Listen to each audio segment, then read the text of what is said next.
the Raptors are buyers. The Raptors are buyers. Why would they do it? Like, the why would Raptors they, are buyers. What are they doing? Like, all of a sudden, they're not, like, tanking this year? It's like, why? No, I know they want to tank this year, but why would they even be tempted? Well, here's my thought on this is that if Masai Ujiri is going to run the operation, he was never, ever going to commit to a scorched earth. We are the laughingstock of sports, which could extend upwards of 3, 4, 5 years, and you hope you come out of it with an accumulation of all these young players and all these picks in the futures and all these pick swaps that then you can really start to manufacture what you want to do and trade things and bring in superstars, and maybe you drafted your own superstar. Masai doesn't have the stomach for it.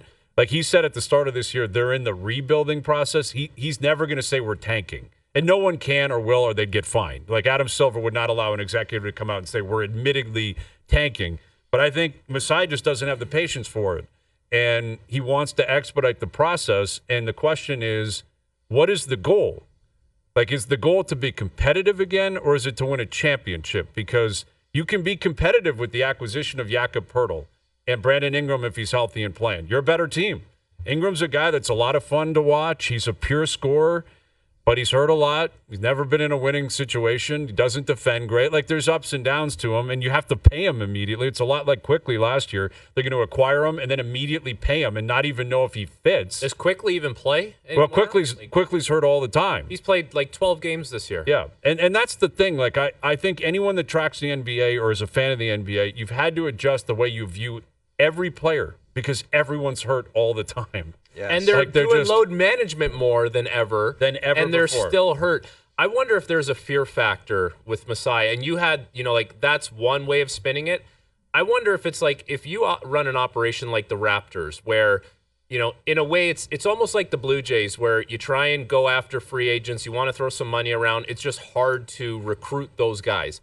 But if certain things fall in your lap, you almost say, screw the timing. Like, I just got to do this now, or I don't know when this opportunity is going to come up for me again. So we'll figure out the rest afterwards because I just can't pass this up. I think that's probably what's happened here, too. You do, like, Masai's not stupid. He knows you're just not going to sign the biggest free agents to come up here, and you're not going to get the veteran guys to commit to coming here either. You know what I mean? Like Jimmy Butler's, and they're just going to say, don't even trade for me because I'm not going to show up. Right. Like, that's the way the NBA works now.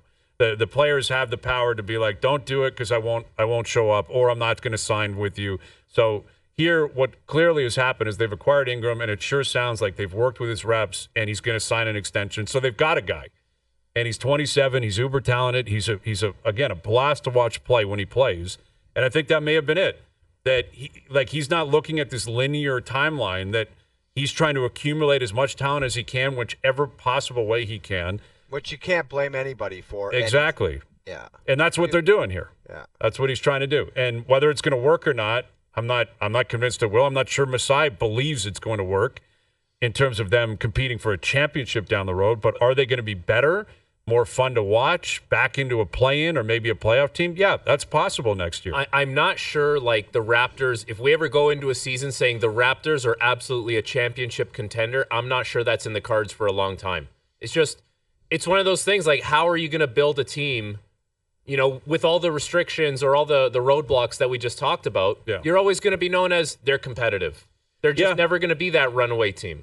No, and yet, Masai, when he got here, he took over a competitive team, and then, you had Lowry, you had DeRozan, you had a couple of other pieces. Valanciunas was here. You had a good coach, and they did great work finding the Siakams and the Van Vliets, and they had Norman Powell, and then all of a sudden you get Serge Ibaka, and it put you in a position where you could strike, and you got Kawhi, and then you got Gasol at the deadline, and you win. And I think he's probably thinking, I got to put myself in the same spot. Accumulate a good team with some good pieces, keep growing through either the draft or college free agents, whatever, build your system up, and hope within the next 3 years you're in a window where it's like, that guy's available, we have the pieces, we're going to grab it, and we're just going to take another kick at it.